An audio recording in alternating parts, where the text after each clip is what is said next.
Olá, seja muito bem-vindo ao nosso ArrudaCast. Tem selinho no canto do vídeo, olha só, o selinho do nosso Abril Azul. Esse é o mês de conscientização ao autismo, dessa causa do autismo para pais, para familiares, para leigos assim como eu, conhecerem um pouquinho mais e entenderem o porquê que a gente deve dar atenção especial para familiares, para os autistas, e a gente precisa fazer diferente, a gente precisa entender tudo isso de uma maneira diferente. E esse é o nosso objetivo, a gente está fazendo isso aqui no grupo da Arruda Produções, nas minhas redes sociais, nas redes sociais da Gabi Arruda. Nosso objetivo é conscientizar leigos, familiares e pais sobre esse assunto tão importante. Aqui ninguém gosta de mimimi, aqui é na prática, viu, gente? A gente tem que entender de verdade e fazer a diferença no mundo que a gente está vivendo agora. E para falar sobre esse assunto, sobre esse tema especial desse mês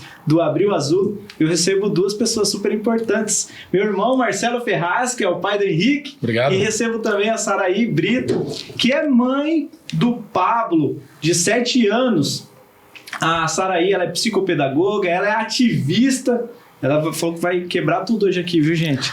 Ela é ativista e também está à frente do projeto Altimizar. Você quebra tudo sempre, ô Saraí? Fala para mim. Quando nós vamos com conscientização e as pessoas não querem entender de uma forma fácil, prática, aí a gente precisa ir para outros caminhos, né? Outras vias, assim, que não brigando, quebrando tudo, mas no sentido de ir procurando direitos, né? E fazendo-os valer de verdade, aí a gente quebra tudo sim, com certeza. Nosso objetivo aqui é conscientizar. O que a gente tem na nossa mão? Um veículo de comunicação, sim, não é? E a gente estava conversando nos bastidores que muita gente ainda, pela ignorância, por não saber, acaba julgando, acaba se posicionando contrário, mas o termo é esse, é pura ignorância. Então qual que é o nosso papel aqui? Conscientizar as pessoas. No dia a dia, você antes de tudo, como mãe você é mãe do Pablo e do Ícaro, mas o Pablo de 7 anos tem o autismo. Foi depois que ele nasceu que você acabou entrando, levantando essa bandeira e defendendo essa causa, ou você sempre já foi uma pessoa que já olhava para isso? Como que é? A minha formação pedagógica, né, eu fiz magistério e os 2 anos do magistério foram estágio na PAI, então eu já tinha um estágio na PAI com autistas e adolescentes. Então, mas era um conhecimento muito, né, de anos atrás, 20 anos atrás, mas já tive aquele contato que eu falo que Deus não escreve o certo por linhas tortas, ele escreve o certo por linhas retas. Então, eu já tinha uma noção, um olhar, mas era muito remoto, muito passado. E não me tornei ativista da noite pro dia, nem do dia pra noite. Não foi após o nascimento do Pablo, mas como pedagoga, e aí eu fiz pedagogia, eu fiz outras pós, e aí você sabe que já estive na sala de aula como professora, coordenadora, e você vê que o desenvolvimento do seu filho não está no marco, né, do desenvolvimento, e outras crianças, como ele é meu mais velho, outras crianças começam a apresentar comportamento que não é o mesmo do seu filho. E aquilo começou a me dar uma inquietação, uma dúvida. A primeira coisa foi atraso na fala. E aí eu passei por 6 especialistas. E aí os especialistas assim, não, mas ele tem contato visual, não, mas ele atende pelo nome, não, mas ele é super sociável. Imagina, o Pablo não é. E aí você precisa ler, estudar, pesquisar, para você confrontar. Você não se contentou, então, com a resposta? Não, nunca. Eu nunca fui te contentar com o que me apresenta. Eu sempre vou querer questionar. Eu sempre fui muito assim de criança, né? Chatinha. E com o filho, com uma situação que você não tem suporte de ninguém, de família, até mesmo dos profissionais. Porque na penúltimo profissional eu falei, doutor, eu já tinha estudado um pouco, lido um pouco, pesquisado muito, e eu falei, mas espera aí, autismo não é só isso, não é só olhar no olho, não é só isso, não é só aquilo. Meu filho apresenta isso, apresenta aquilo, porque ele não tinha função do brincar. Então, mesmo que ele estava atendendo pelo contato visual, fazia contato visual, respondia pelo nome, mesmo que ele saía abraçando, beijando todos os amiguinhos, que ele queria brincar com os amiguinhos, estar com pessoas, que ele não tinha sensibilidade a barulho e a iluminação, mesmo assim, eu sabia que meu filho tinha uma particularidade. E eu falava, olha, eu quero saber se ele tem algo. Porque se ele tiver, eu preciso em tempo hábil, eu nunca ainda não tinha ouvido falar de diagnóstico precoce ou tardio. Mas na minha concepção de mãe e educadora, eu quero entender o que ele tem, se ele tiver alguma coisa, preciso tratar. né? Tempo hábil. Essa era a minha palavreado, tempo hábil. Que hoje a gente fala de diagnóstico precoce, né? Ou tardio e tal. Então foi essa questão. Eu falava assim, eu cheguei a ouvir do médico assim, mas você tá querendo que o teu filho seja autista? Falei, olha, doutor, vai me desculpar, nenhuma mãe quer um filho autista ou com qualquer deficiência. O que eu quero é que o meu filho tenha condições de tratamento, que ele tenha condições de se desenvolver ao longo do tempo, se não for igual às outras crianças, mas que seja com as limitações dele. E que tenha uma qualidade de vida. E aqui você falou um ponto importante que a gente aprendeu aqui no nosso momento de conscientização. Tem muita, inclusive pais, que comparam um filho autista com outro autista. Exatamente. Cada um tem sua particularidade, não é? Exatamente. Queria que você falasse... A própria psicologia já nos fala o tempo todo, né? Que não pode comparar um filho com o outro, um filho com um sobrinho. A própria psicologia em si já trata isso. Mas quando você pega um autista, eu tenho um filho autista de 7 anos, eu tenho um filho que não é autista de 3 anos. Você não compara nem filho com outro filho, nem deficiência com outra deficiência, nem graus no autismo. Mesmo porque cada criança é única, cada ser humano é único. Independente de deficiência ou não, nós temos nossas particularidades, né? Nossa individualidade. Então não dá pra eu falar, nossa, mas o filho do Marcelo, ele é grau leve e aí o meu também é, mas o meu filho não faz o que o teu filho faz. E infelizmente hoje muitas mães, e pelo contato de mães que eu tenho, elas fazem muito isso, sem querer, ou então não conseguindo lidar com essa situação e querendo comparar o tempo todo. Porque eu ainda falo que é aquela raizinha da mãe de querer que o filho, olha, não, mas ele é autista, mas ele tem que estar falando, ele tem que estar brincando, ele tem que isso, tem que aquilo.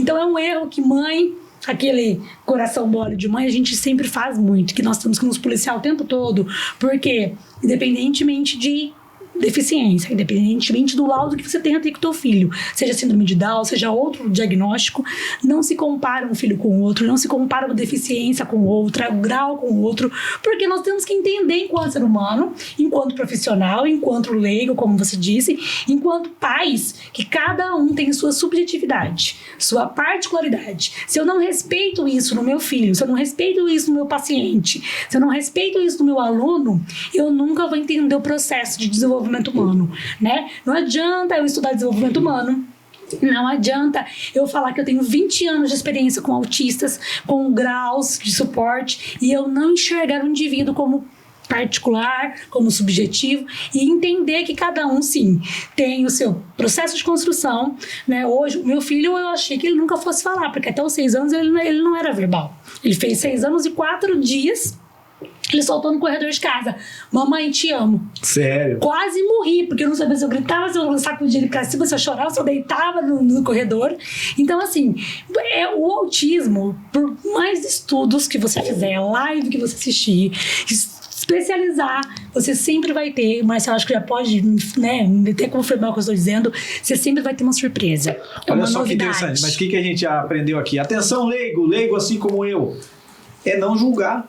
Sim. É entender para não julgar, e é isso que a gente está fazendo aqui. Essa é a live para você compartilhar com um conhecido, com aquele seu parente, viu? Com todo amor e carinho. Fala assim, o Rafael pediu para eu compartilhar, joga aqui nas minhas costas o problema. Rafael pediu para eu compartilhar. Não se trata de julgar. Talvez muitas pessoas à sua volta estão julgando por não conhecer. Esse é o nosso objetivo. Agora com o Marcelo foi o contrário. O Marcelo é pai do Renan, meu sobrinho, 18 anos, 18 já, né? 18 anos. E aí você teve um tempão ali, só o Renan reinando. O Renan reinando. E depois veio o Henrique. O Henrique tá com 6, né? E aí você percebeu a diferença dos filhos? Porque aí tem a gente falou da comparação, mas o jeito, aquilo que você ensinava pro Renan não funcionou com o Henrique. E aí, como que foi esse diagnóstico paterno? Até digo, né, que a mulher ela tem muita sensibilidade. O homem a gente é mais prático e tal, mas sem a sensibilidade da Mariane, nesse momento, eu acho que nós teríamos outro cenário hoje com o Henrique. Porque a educação que você dá para um filho, você dá para os dois. Então vem o novo, você está numa versão nova de você mesmo e você passa a fornecer para aquela educação os seus valores, os seus princípios. Mas aí a gente começou a sentir uma diferença nele. Ele tinha características diferentes e foi com a fala também que a gente identificou. Independente de qualquer coisa, porque eu acho que hoje também, conversando com a Saraí, as questões dos diagnósticos, eu acho que poderiam ser melhores trabalhadas. Mas assim, a gente identificou uma particularidade no Henrique. E aí, independente de qualquer coisa, nós temos que agir nesse momento. Então, a gente já foi... A Mariane pegou essa missão para ela, né? Porque é uma missão, né? Ela começou a buscar por profissionais, né? E aí eles não fecham o diagnóstico. O diagnóstico é um processo, né? Mas enquanto isso já está evoluindo, está trabalhando. Por isso é tudo em paralelo. Independente do que é em casa, do que foi a conversa, independente de qualquer coisa. Não, peraí, então... Primeiras coisas em primeiro lugar. Então vamos já buscar um auxílio, uma avaliação, buscar uma opinião profissional e imediatamente ele já começou a fazer as terapias que é direcionada, né, ao autismo. O Henrique hoje ele tem um grau leve de autismo. Né? Mas ele tem muitas habilidades que tanto é de autismo como de uma pessoa normal. Ele tem algumas particularidades. E aí um fato interessante, o Rafa e Saraí, que eu me coloquei um dia eu questionei a Mari, né? Mas a gente não tem nada, né? Então não é questão de julgar, mas é questão do que você está vendo, né? Mas a gente via pessoas de um grau mais elevado. Foi uma negação ali no começo? Você negou? Porque a gente não quer, a gente acha que o nosso filho não vai ter. Como vai ser agora a nossa vida? Meu Deus, não. Nada mudou. A gente só, não, pera aí um pouquinho. Então, enquanto a gente decide o que a gente vai fazer da vida, vamos supor, a gente já abraçou e vamos cuidar dele, para que esse diagnóstico seja feito, os tratamentos e o diagnóstico seja feito com mais brevidade possível. E aí eu me coloquei numa condição assim, a Mari tem carta branca de fazer tudo. 110% do que ela acha que a gente deveria fazer, acolher ou realizar. Mas eu vou me colocar numa condição falei para ela, de contraponto. Mas eu acho que isso o Henrique não tem. Será que esse cara não tem uma alta habilidade? Será que ele não tem um super foco? Inclusive ele está passando por uma análise agora que vem da escola onde ele está, que está analisando a alta habilidade dele, né? Porque ele realmente ele é inteligente fora da curva. Mas eu acho que o principal foi, depois a gente discute o que a gente tem em casa, vamos absorver tudo isso, mas vamos buscar uma ajuda profissional de imediato. Foi o que aconteceu.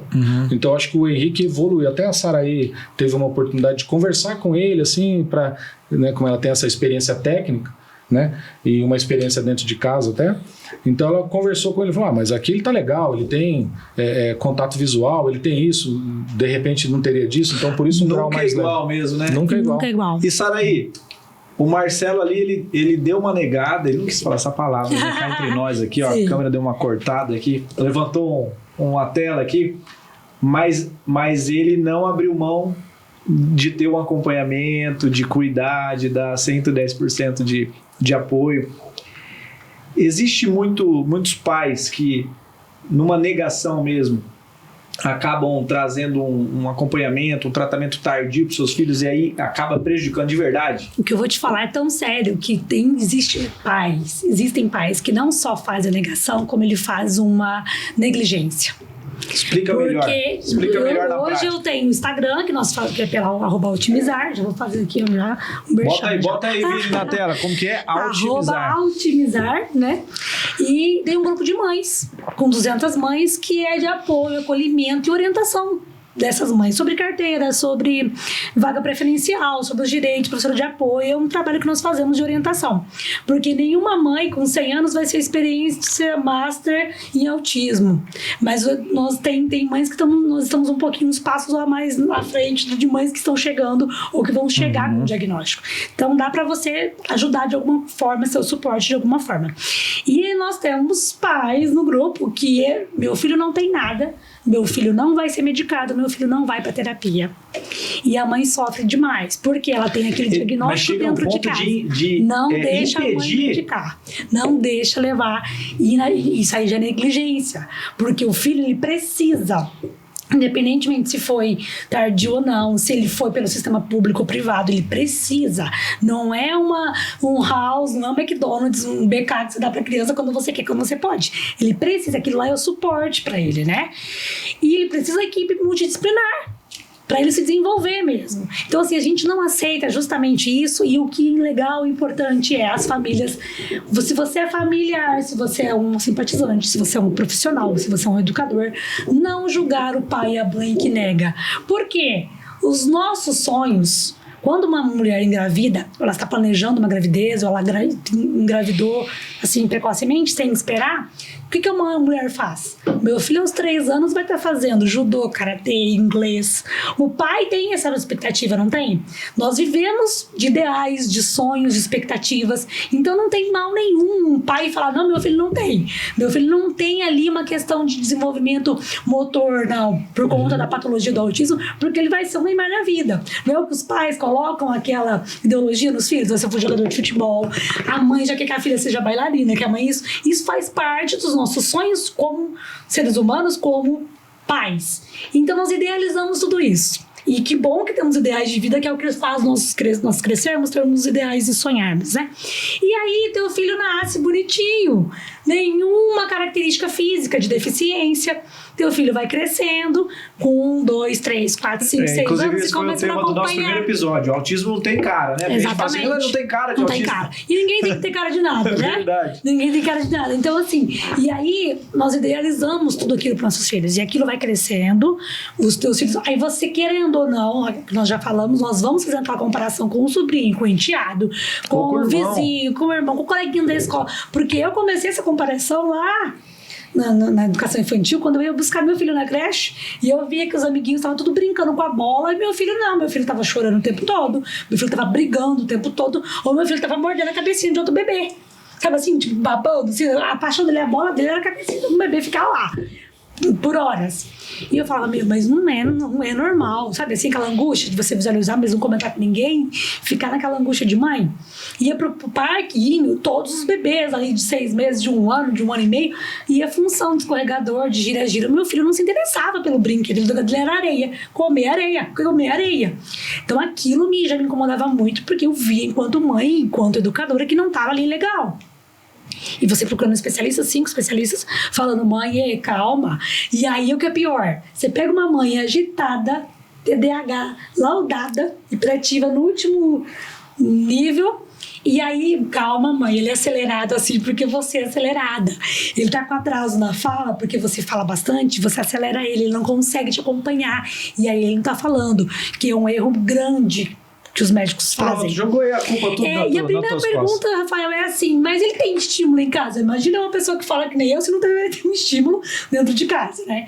Então, assim, são perguntas muito, assim, nada científica. Então, existe muito profissional que está mal preparado para encarar a vida real. Com certeza. E porque a gente escuta muito assim, eu ouvi demais, e tem muitas mães que escutam assim, calma, mãe, ele tem um marco de desenvolvimento. Nós sabemos que existe um marco de desenvolvimento para criança, para adolescente. Só que vai chegando ali no marco de desenvolvimento, teu filho não foi, não tá indo. E aí? Eu não posso ficar preso ao que o médico falou do marco, eu não posso empreender a marco de desenvolvimento. Porque mesmo que mais para frente, com dor ou sem dor, com angústias ou sem angústias, eu vou saber que meu filho vai ter um desenvolvimento mais devagar do que os outros, do que um marco de desenvolvimento, toda mãe quer fazer o mínimo pelo filho, né? Não, ele tentar falar mesmo que seja com dificuldade, tentar falar mesmo que não seja formando frases falando inglês, espanhol, mas que faça esse acompanhamento, esse desenvolvimento. Principalmente para mães que já têm às vezes 2, 3 filhos, né? Que o filho adulto não apresenta nenhum tipo de comportamento. Então tem toda aquela questão. E aí é um despreparo legal, assim, é geral. Então nós sofremos o tempo todo com preconceito dentro de casa, às vezes no caso da mãe com o próprio pai, com o esposo, com o parceiro, com o cônjuge, ou com a avó, ou com a professora da escola, ou com a escola, que parece que fizeram assim um complô de todo mundo não querer ter informação e te perguntar de alguma forma. E a mãe se culpa muito. E o pior disso tudo é a culpabilização que faz em cima da mulher, em cima da mãe. Isso aconteceu com você na Sim, prática. acontece, sim, e acontece o tempo todo. Ah, mas você fez uso de álcool e os médicos... Bom, é uma pergunta técnica que os médicos estavam fazendo. Mas saindo da área clínica, eu achei que tem o tempo todo uma vizinha falando assim, mas você usou droga na gravidez? Você bebia demais fazer uso, consumo? Como se fosse pré-definido para isso. Porque até hoje a ciência não chegou à conclusão. Mas como se eles soubessem que a questão do teu filho é essa. Pior ainda quando usa o argumento religioso. Se é falta de Deus, se é falta de igreja. Mas você passou por tudo isso aí? Tudo, nós passamos o tempo todo. Eu passo até hoje. Isso aí é falta de Deus, é falta de igreja. Olha, tem uma benzedeira perto de casa, menina do céu, ó, tira e queda. Então eu vou ser o tempo todo convivendo com esse tipo de coisa. Gente, falta de consciência. Então por isso que você tem que compartilhar esse vídeo.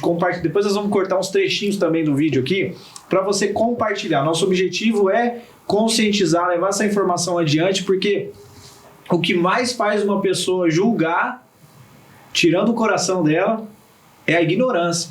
Então, eu prefiro acreditar que essas pessoas são ignorantes no sentido de não ter informação, do que ter um coração muito duro, viu, Saraí? Sim, exatamente. Prefiro acreditar nisso. Se bem que tem gente com o coração muito de pedra. Gente, nosso objetivo aqui, ó, a gente pode tornar um assunto que é pesado, mas tornar ele leve, consciente. Eu quero perguntar pro Marcelo agora. O que as pessoas, os leigos, eu, na fila dos leigos aí, o que a gente precisa entender e como que a gente pode ser suporte, ajudar familiares de autistas, ajudar o próprio autista, como que a sociedade pode ajudar? Depois eu vou perguntar para a Saraí do poder público. Então, puxando uma questão que a própria Saraí também mencionou, que é a questão do diagnóstico técnico. Eu acho assim, independente de qualquer coisa que foi a discussão familiar, porque nós temos um filho de 18 anos que também está recebendo o irmão dele com uma notícia com diagnóstico de autismo, né? Então, eu acho assim, o suporte de um ao outro, um poder se debruçar no outro, né? Então isso foi de imediato. Então a gente nunca...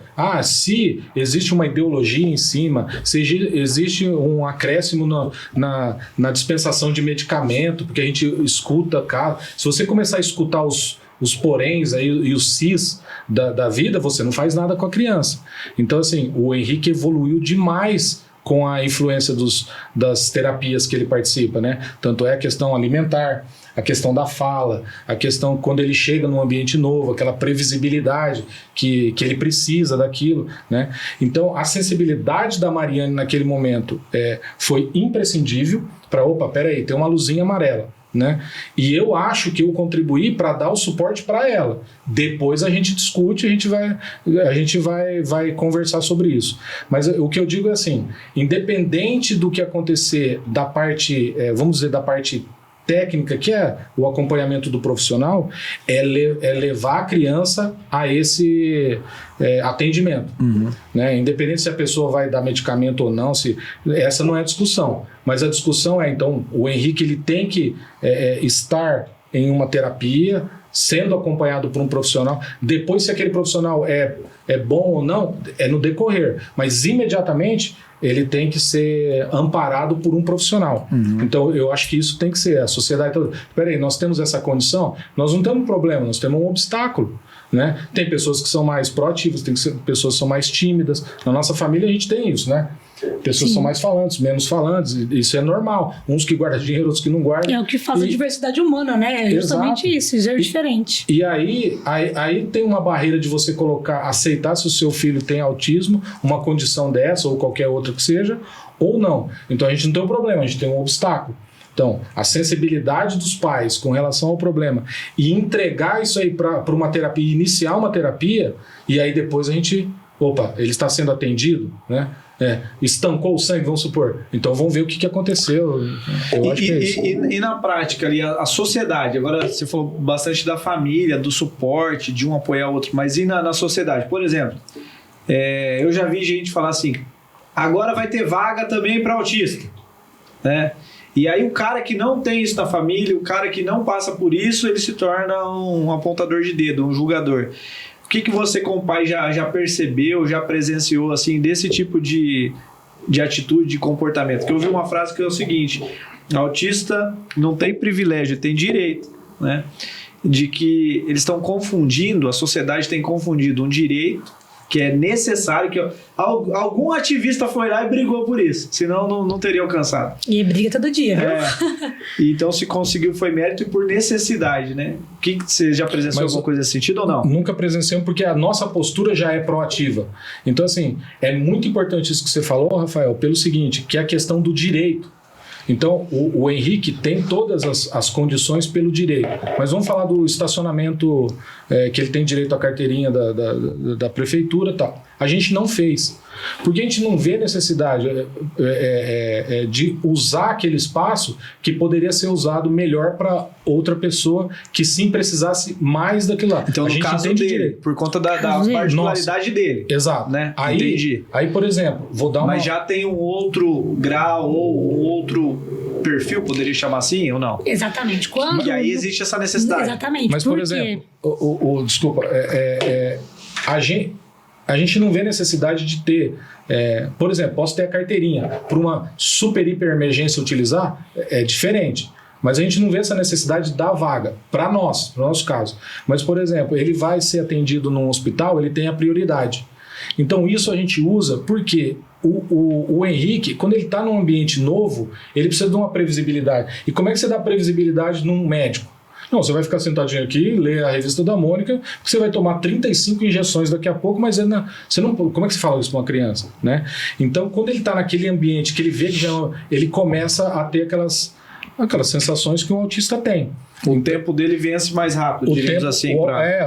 Exatamente isso aí. O tempo dele vence. Então, eu acho que isso é importante a fila, ele também ter a prioridade ali numa fila, por exemplo. Exato. É diferente, isso faz muito sentido. Mas você tocou num ponto muito interessante, Rafael, que não é... Eu não ligo se as pessoas apontarem dedo. Não ligo. Isso é uma questão que aconteceu na nossa família. Não sei se aconteceu, como é que... Nem quero saber. Não me interessa qual argumento usar também. Mas a gente sabe quem é o Henrique. A gente sabe qual é o contexto que ele é inserido na família e nas amizades. Né? Então, se a pessoa tem esse dedo alguma coisa, eu acho que o argumento que você utilizou, que é a questão não vai utilizar porque não sei, porque é de direito, eu acho isso importante.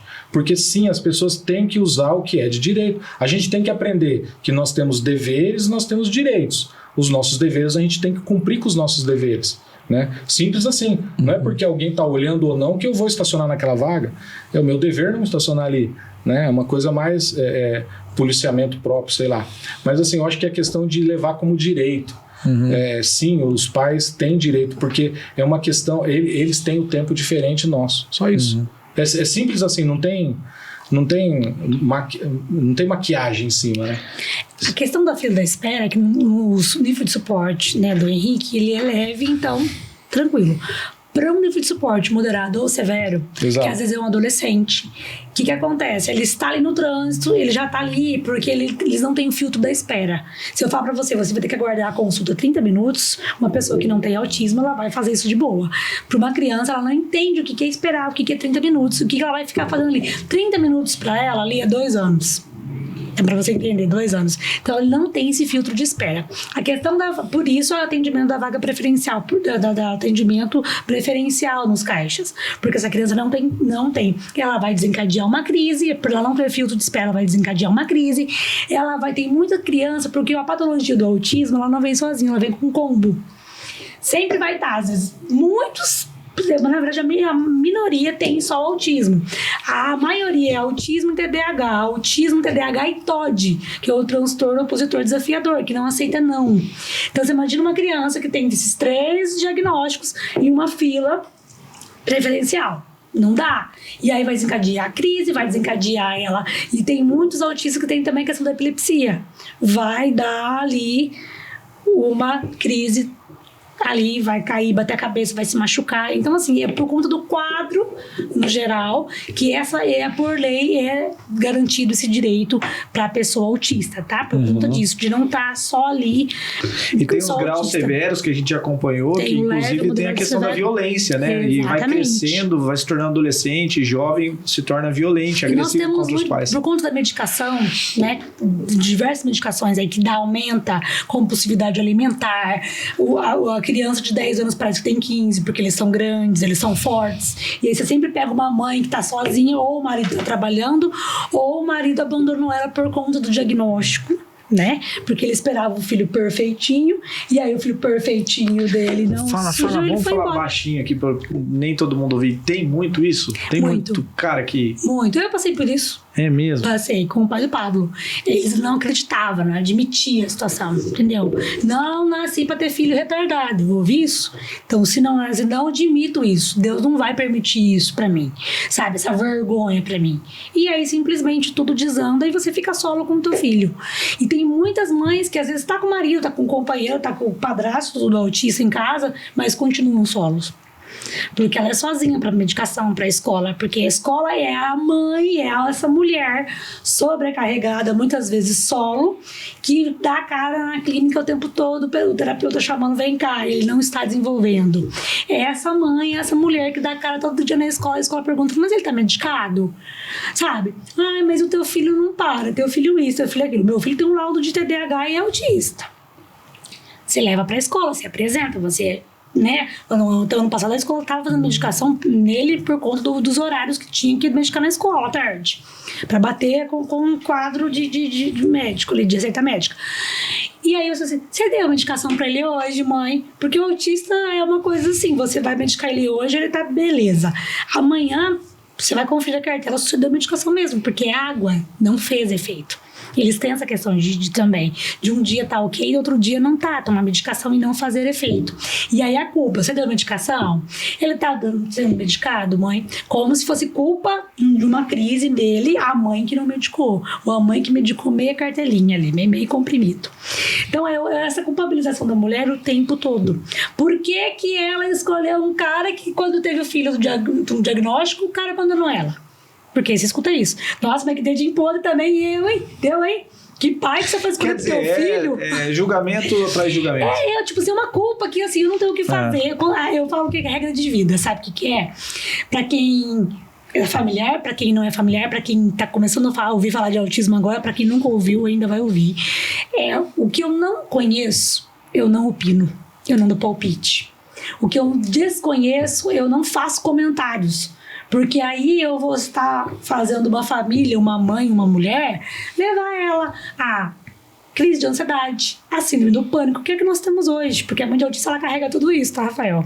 É o combo. Sem contar aquela mãe que guarda tudo e não só ela sabe as tretas que ela tá passando, né? Alguém sabe, alguém faz levantamento do índice de homicídio da mãe atípica? Ninguém faz. Ninguém faz esse embate, porque não é importante para a sociedade, não é importante para ninguém. Você entendeu? Então nós temos tudo isso, um diagnóstico, uma mãe solo, nós temos essa mãe aí que é culpabilizada o tempo todo, por todos os sentidos. E aí você perguntou da questão do poder público. Vamos ler, ó. Quer ver, ó? Agora eu quero ver o teu lado ativista aqui. Tem que ter, ó. A gente já passamos do tempo, tá quase acabando. Aguenta aí. Porque, ó, a Saraí ativista, tem que entrar em ação aqui. Claro, só tô tentando deixar um pouco mais leve. Eu sei que tudo bem. Saraí, esquece o local. Vamos falar para Brasil aqui. Tem gente que assiste a gente de todo lugar.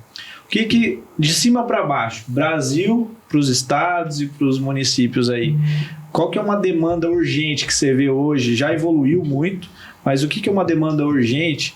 Que tem político aí que fica fazendo só bonitinho no vídeo, só na hora da eleição também, mas na prática, né? O que tá precisando aí? A gente tá precisando defender junto, unir família, pai, mãe. Quando eu falo família é porque é sogro, sogra, cunhado.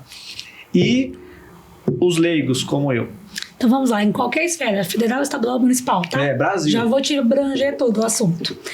Não temos nem na educação e nem na saúde. Na saúde, hoje você pegar uma criança, uma família que tem condições de pagar um convênio ou pagar terapias à parte para a criança, ela vai fazer 20 horas de terapia, vai passar parte da manhã todinha fazendo terapias. Sim. Para quem tem condição.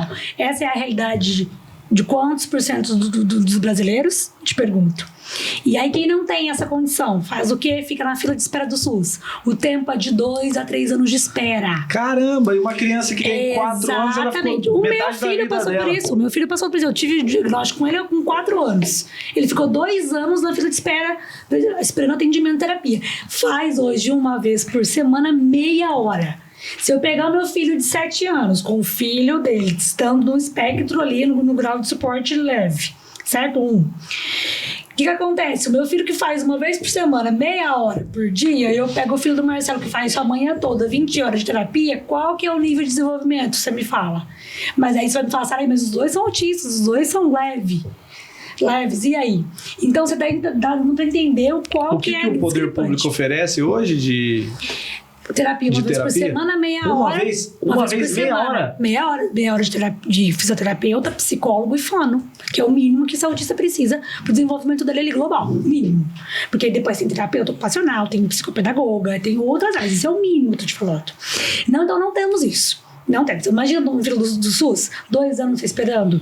Que eu passei por isso. E o meu faz 1 ano que tá fazendo. Então, ok. E essa realidade é município, é estado ou é Brasil? Brasil.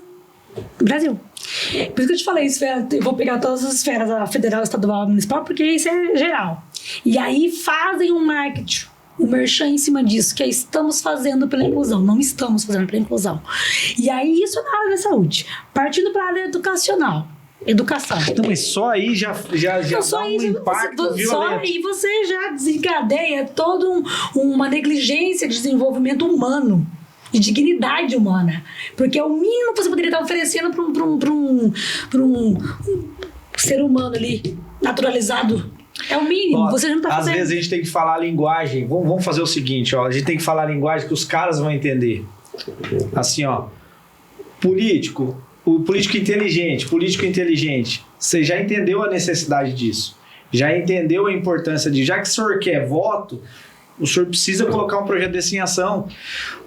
Já que o senhor quer gerar emprego, o senhor vai gerar muito mais empregos, porque a demanda de profissionais vai aumentar.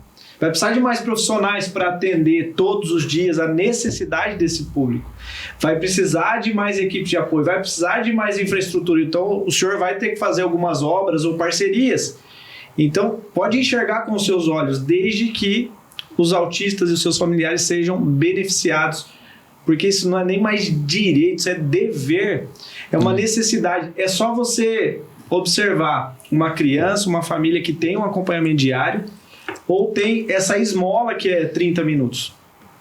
Que é uma esmola, é tipo um E não dá band-aid. tempo, porque essa criança às vezes chega, ela acabou de ter uma crise, ou ela está no trânsito, desenvolvendo uma crise já ali potencial, e ela vai chegar e esse profissional não vai render com esse profissional em 30 minutos. O profissional vai começar ali a fazer um atendimento, já deu 20 minutos, já está o horário dela, sem contar que Não, às é vezes... ridículo. Chega a ser ridículo. Não. E assim, tinha que descobrir o nome desses caras que fizeram, então levantando bandeira, falando, olha só o que eu fiz, porque chega a ser vergonhoso. E aí você falou Ligar, assim, eles né? enxergam, porque nós, enquanto mães, enquanto ativistas, nós estamos pincelando isso nas redes sociais sempre. Tem mães aqui em Londrina que tá toda semana na Câmara Municipal tocando trombeta, tocando terror, entendeu? Então não é falta de olhar, não é falta de saber, não é falta de conscientização. Esses caras não Porque estão entendendo. Não, o que acontece é uma promessa, assim, eu vou fazer o seguinte, mães, a cada 4 anos eu te chamo porque eu sei que é assim, vamos tomar um cafezinho, Saraí, eu quero entender sobre o autismo, que eu preciso entender como que a gente pode fazer para ajudar. O ano passado foi no eleitoral, entendeu? Choveu, eu tinha não? 1000 convites. Ó, esse ano não é eleitoral, nós eu estamos virei aqui amiga só de pra falar todo disso. mundo. É mesmo? Todo mundo me marcava nas redes sociais, era candidato que eu nunca ouvi falar na vida, me marcava nas redes sociais. Todo mundo queria marcar um cafezinho para entender o autismo, para conhecer as mães do grupo, para levantar demandas em como fazer ajudar. Não precisa tomar cafezinho com mãe de autista, com qualquer mãe de autípica, para você entender. Se você tá entrando na escola, vê que o sinal bateu, o autista fez isso aqui, teve uma crise, tá passando com o seu filho, você não precisa tomar um café para você entender e você ajudar uma família a conscientizar. Rafael, eu acho importante isso. E a minha palavra que eu quero falar para você, leigo, para você familiar, para você apoiador, simpatizante, é a seguinte: ajude uma família a tornar a inclusão possível. E arbitrária. Porque se eu estou na escola e eu vejo que um autista está sem a professora de apoio, eu tenho um filho que não é autista, eu posso muito bem chegar na diretora e falar, meu, aquela criança na sala do lado precisa de uma professora de apoio. Quando é que vai vir mesmo, diretora? Eu estou fazendo meu papel de cidadão, de solidário. Eu estou ajudando a inclusão na real e na prática. E agora falando de resultado, né? É lindo, você deve conhecer aí centenas, mas é lindo ver o resultado de uma terapia bem feita, um acompanhamento, a evolução da criança. Com certeza. E não só as crianças, mas toda a rede de apoio que ela tem. Sim. Porque pai e mãe vão precisar, talvez, de um acompanhamento psicológico, vão precisar de orientações. Então, é todo um setor que vai movimentar. E você falou só da saúde, né?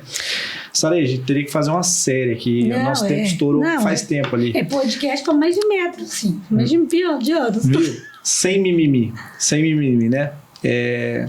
A gente tem que entender na prática o que a gente pode fazer. Talvez você esteja ouvindo isso pela primeira vez hoje e que o seu primeiro passo seja observar. Talvez observando, como a Saray falou, você observou alguém que tem essa necessidade, talvez você possa ser voz para essa pessoa.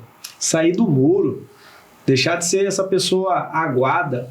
Tem uma definição boa para ativista, que ativista...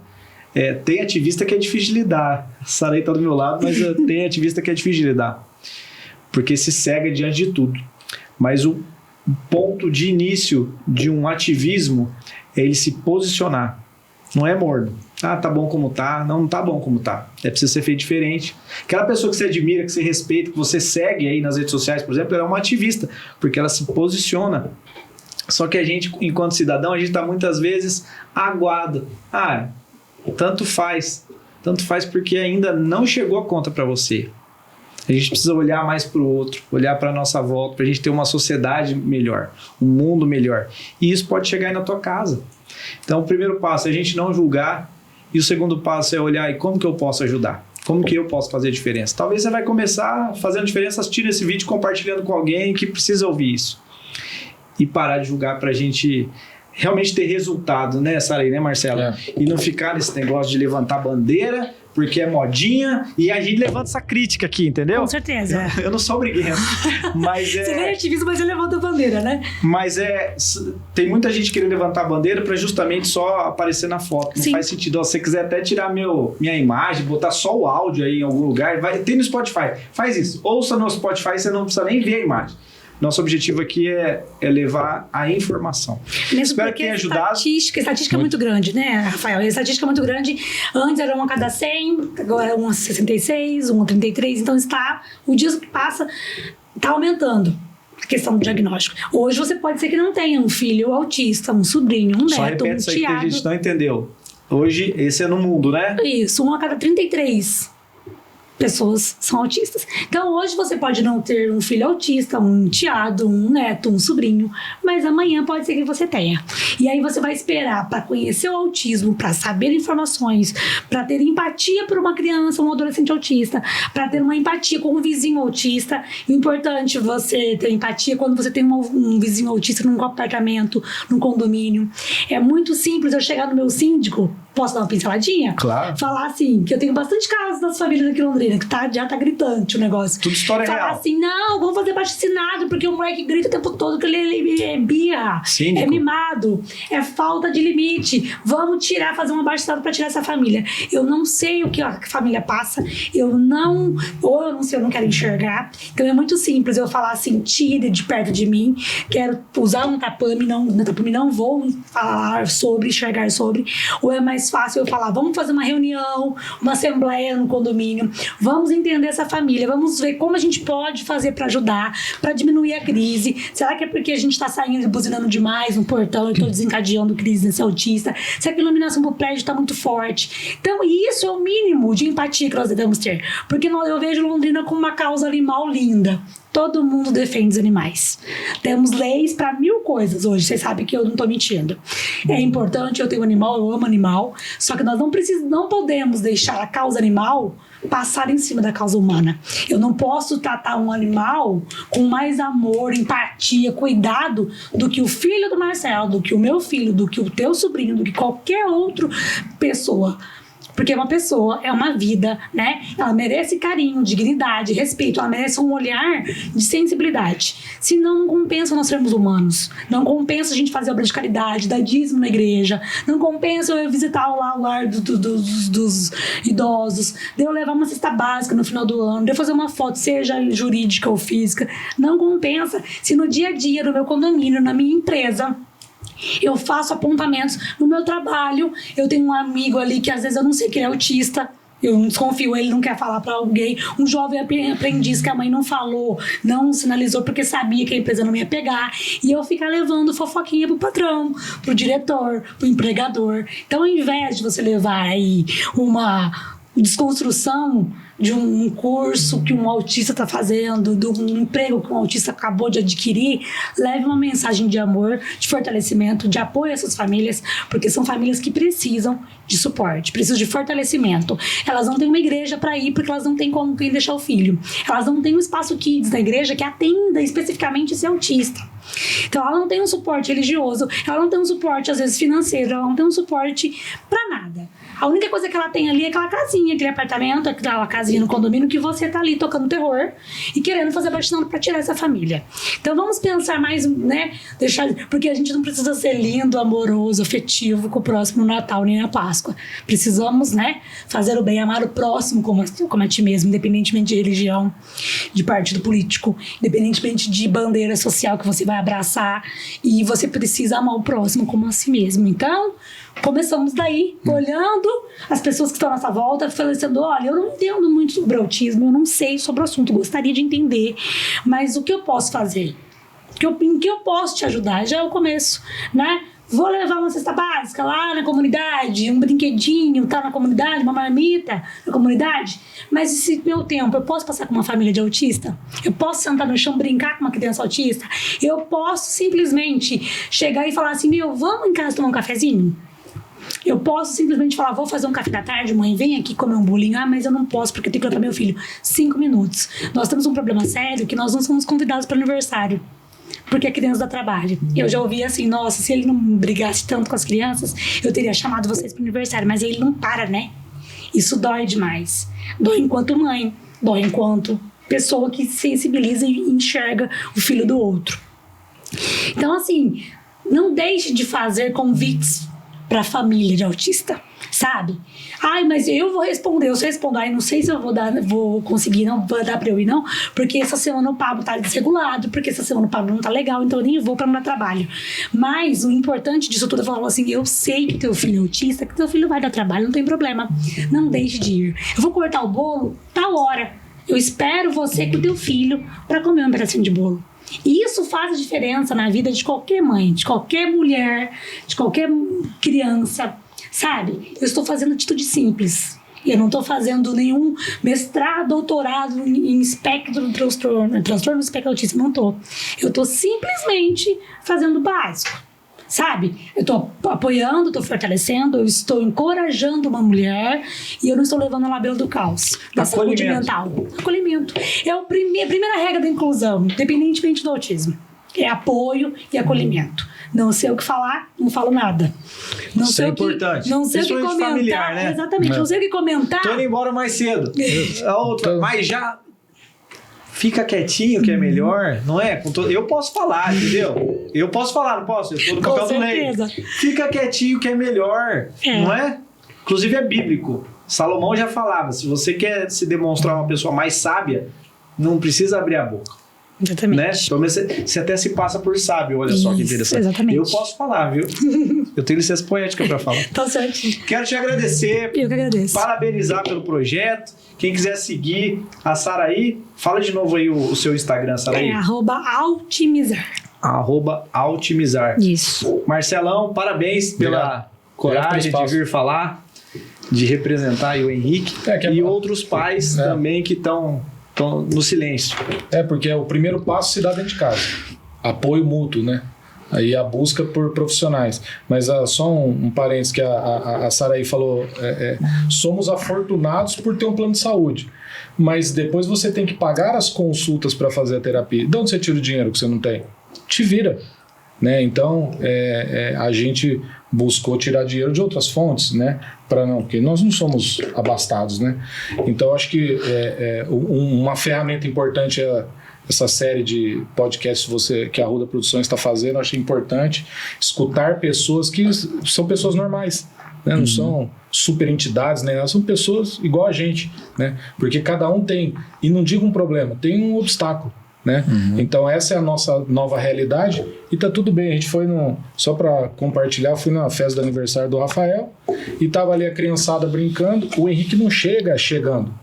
Ele chega, vai olhando, tal, precisa... Aquele motor a álcool antigo, ele precisa aquecer o motor. Sim. 5 minutos aqueceu o motor, ele já conheceu essa região da festa, ele conheceu essa outra região da festa, essa outra região da festa. Depois que ele conheceu todos, eu falei, aqui eu tô beleza. Pai, quero ir embora. E venceu o alvará dele ali. E a gente tem que respeitar, né? Então eu falei, já deu, já brinquei de bola, brincou não sei o quê, já jantou, já... Temos que ir. Beleza.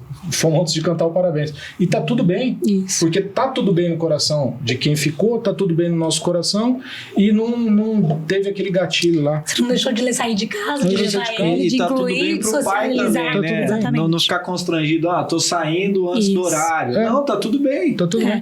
E é importante isso que ele falou, porque a gente, enquanto família, precisamos disso, precisamos dessa interação social, essa saúde mental, de estar com pessoas. Porque quando vem diagnóstico, às vezes é tendência natural você se fechar. Não vou sair por vergonha, por medo, aquela tensão da criança fazer ali alguma coisa, algum comportamento inadequado e você às vezes ficar meio constrangido. Mas assim, entenda, né? E pra familiar, pra empresa, qualquer lugar que você for, apresente a necessidade do seu filho. Mas, Sara, eu acho e vai, não deixa de ficar em casa. Criança autista não é pra ficar trancado. Mas é muito importante. Nossa luta por inclusão, né? É levar elas a estarem em todos os ambientes, com todas as pessoas. E importantíssimo que ele falou, no tempo da criança. Se for 5 minutos, vá. Se for 1 hora, é o que ele aguentar. Mas aí não parei na família da mãe, ele aguentou 1 hora, e na família do pai, 15 minutos. Aí vai dar aquele ranço familiar.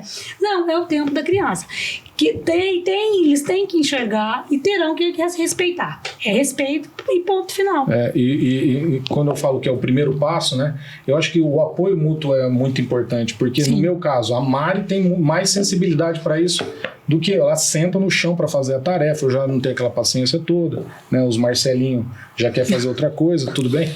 Mas assim, é o apoio, sabe?